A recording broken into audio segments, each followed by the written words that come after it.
Hi! So today I'm making a stew, and it's going to use this stew meat. I removed it from its packaging because I made some earlier this week and split it in half.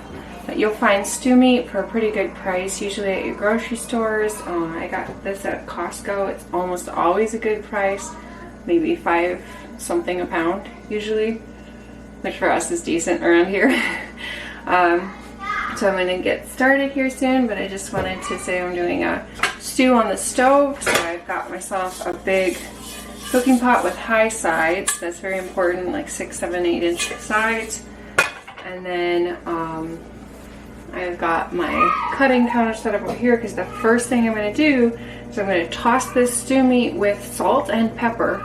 And then I am going to saute the meat parts at a time with some avocado oil on the stovetop. I'm not going to do all of it at once.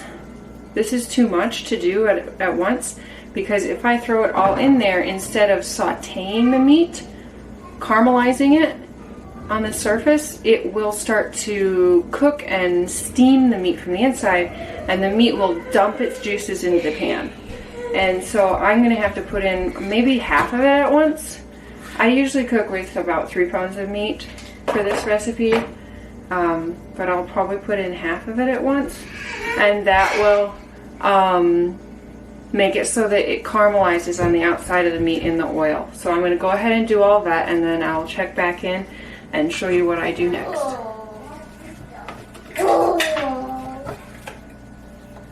About 2 teaspoons of salt.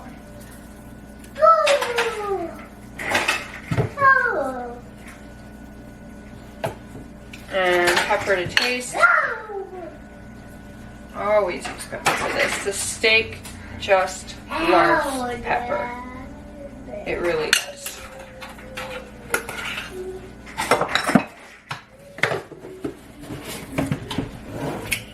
This is my preferred method. You can also put the oil in the pan after you've already put the meat in there.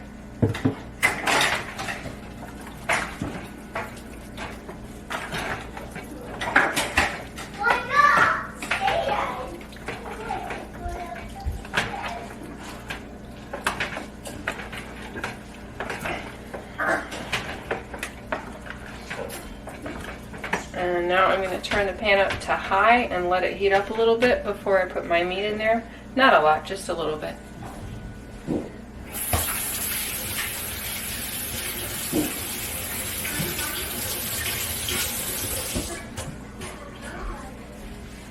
Okay, so here we've got it in the pan. I've got the pan up really, really high. This is important, at least at the beginning, to get it nice and hot so that you're not steaming. There's a lot of steam coming up. We want all that water to evaporate so that we can caramelize. And you can see there, I only have 1 layer. I've got the rest here, waiting its turn. I accidentally threw a couple extra pieces in. I have to remove them. You need to see space in between the pieces so that the water can evaporate and it's not steaming. I don't use a spatula for this. I use tongs, because as the pieces caramelize, I'm going to rotate them and caramelize a second side. I personally only caramelize 2 sides. Some people are really thorough and caramelize all 4 sides or 5 sides, but I just want some flavor. In the means of time, I'm only going to spend 5 minutes on each side and caramelize 2 sides. So that's going to be a total of 20 minutes of caramelization here. That's a lot of time already, so I'm just going to do 2 sides for each of these batches because I have 2 batches to do. So here's your first flip.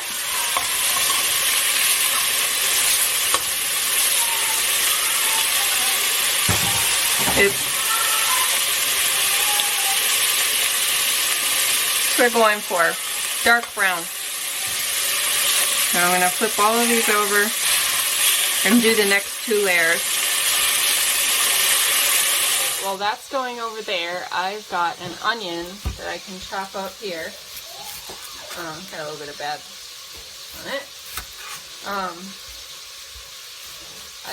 You can put onions and garlic and celery in and saute them before cooking your stew to contribute to flavor. Today I don't have all that available, so today we're doing onions and carrots I'll saute the onions. If you have the time, you can saute the onions and the carrots. But since everything has to wait to cook until I'm done sauteing, I might just do the onions and leave the carrots just to cook in the stew after I have everything together. Just so that I can get this going here, because it's a little bit late. So just bigger chunks is appropriate for a stew. Just a minute, please. Okay, so carrots, I usually do the carrots this way. I cut small sections in half long ways. Pardon the paint. I painted the wall. I can't get that off. And then as they get thicker, I cut quarters. And you can leave them long like this, or you could cut them shorter. So they're easier to eat when they're found in the pot.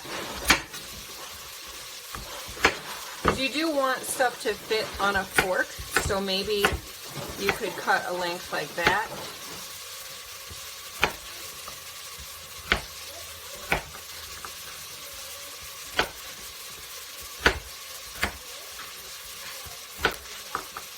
It's pretty dainty though. I think that's too small for me, so I prefer about this length personally.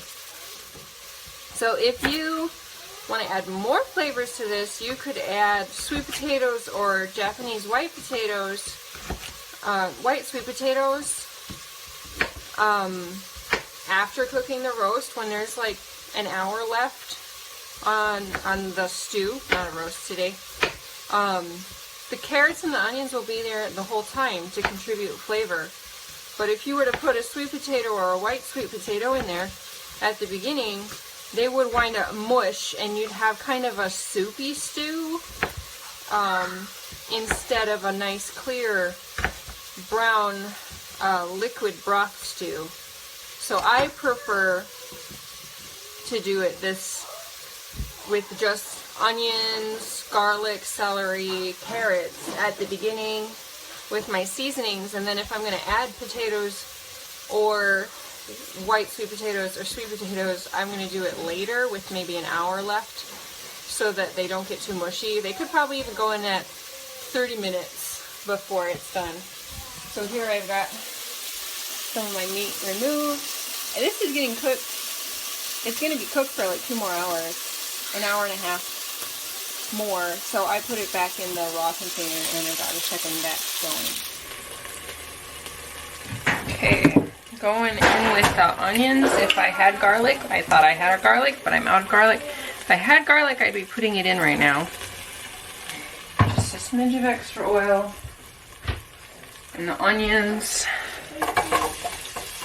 If there's a little extra space in your pan and you want to saute your carrots, you can put either some or all the carrots. I can only fit a few. Again, same as with the meat. Excuse me. Same as with the meat, you don't want to crowd the pan and steam your vegetables instead of sauteing them. So if I have this, a little bit of space, too much space is going to make everything really burn easily. But just a little bit of space in between them is going to help us caramelize those.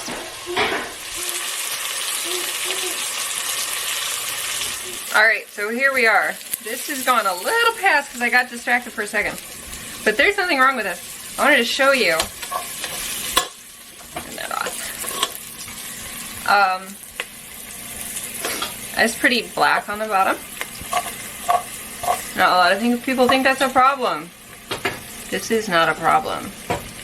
This is pure delight. That black coating on the bottom is the difference between a Michelin star and not having a Michelin star.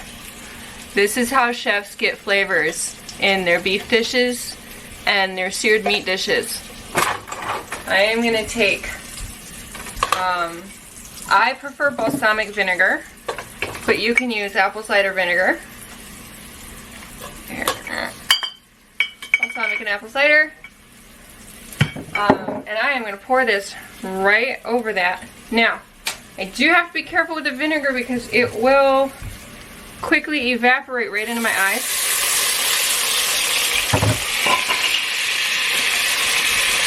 So I just diluted it with a little bit of water first. And now we're going to scrape all of that flavor off the pan.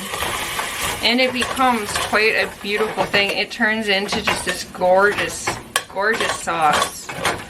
And I just used about a tablespoon of vinegar.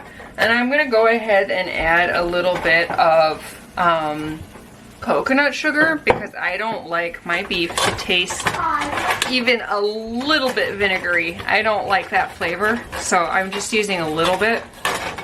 So now we have a lovely sauce. And I am going to add in some chicken broth I had saved. If you have any chicken broth sitting around, beef broth sitting around, and this tastes really good with that. If you don't have any broth, you can just use water. And if you are not on AIP, you can use wine. If you are on AIP and can drink wine or wine in moderation, you can put that in here because it's going to get simmered for 1.5 to 2.5 hours. You can leave it up to 3 if you want it. So there's our delightful sauce starting here. So I'm just going to let that broth melt because I don't want to add, I have to add water to top it off once I have the beef in here, but I won't know how much unless all that broth's melted. But in the meantime, since I didn't have any fresh garlic, I'm going to put in some garlic powder.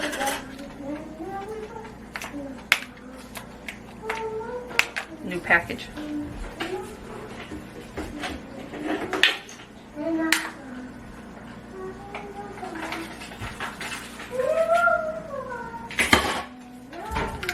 So I got a teaspoon and a half or so of garlic powder. And I think today I'm just going to do thyme.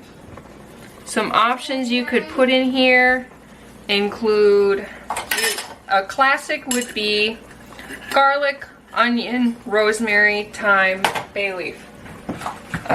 If you want to modify that, if you want to make it a little more Italian, you could do garlic, onion, oregano, basil, bay leaf. That would be pretty good. Today I'm doing garlic and thyme.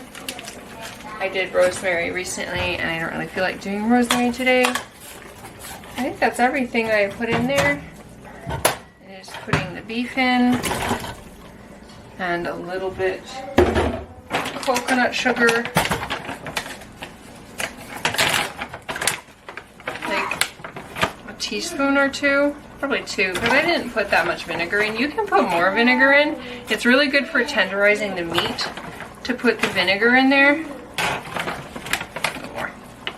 So if you like the flavor of either the apple cider, balsamic, or red wine vinegar, would be fine too, then go ahead and use up to like 2 tablespoons for 3 pounds of meat or so. And it'll tenderize your meat. Red wine should help tenderize your meat too. So now I'm just going to add the carrots.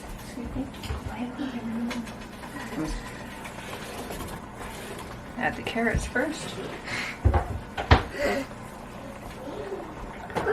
Stir that up.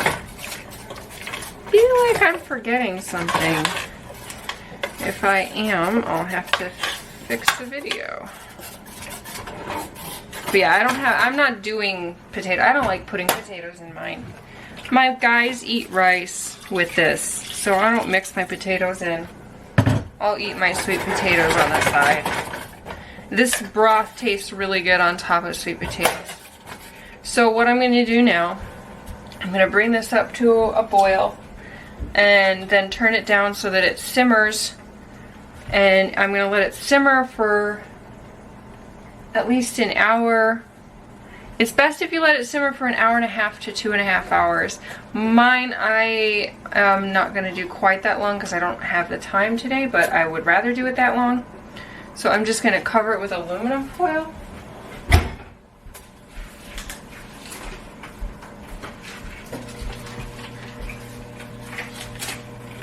This keeps all of that broth from evaporating.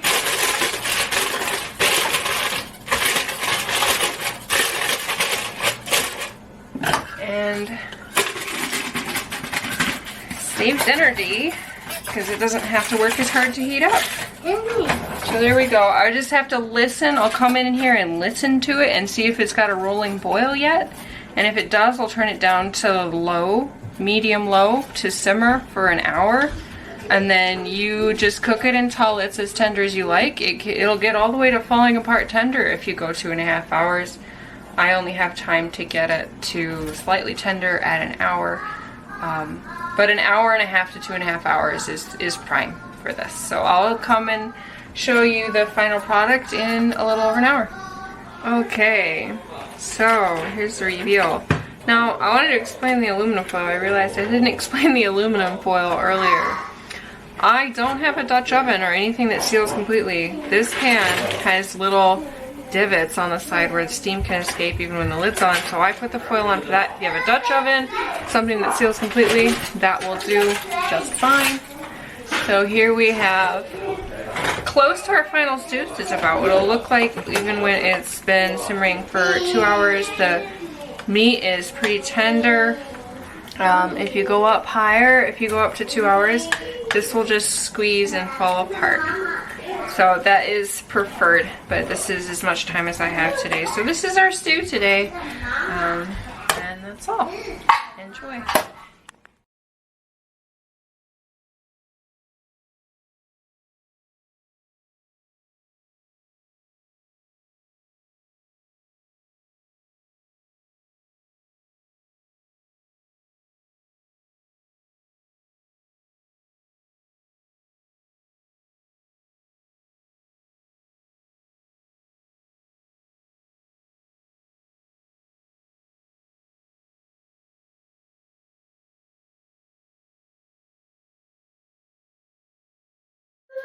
Hi, I just wanted to pop on here and say thanks for watching my video, and if you like it, please subscribe to my channel. I really appreciate that. Also, if you have any ideas for things you'd like to hear about, whether it's cooking or AIP stuff, or cooking and AIP, let me know in the comments below. I really appreciate that. And if you have any advice for my videos that you'd like to see me do something a little differently, I'd really appreciate that, because I'm really new to YouTube and I'm still trying to figure out how to make easy to watch videos. So that's something that I'm not really good at yet. So I appreciate any input anybody has. So thanks for watching again, and have a good one.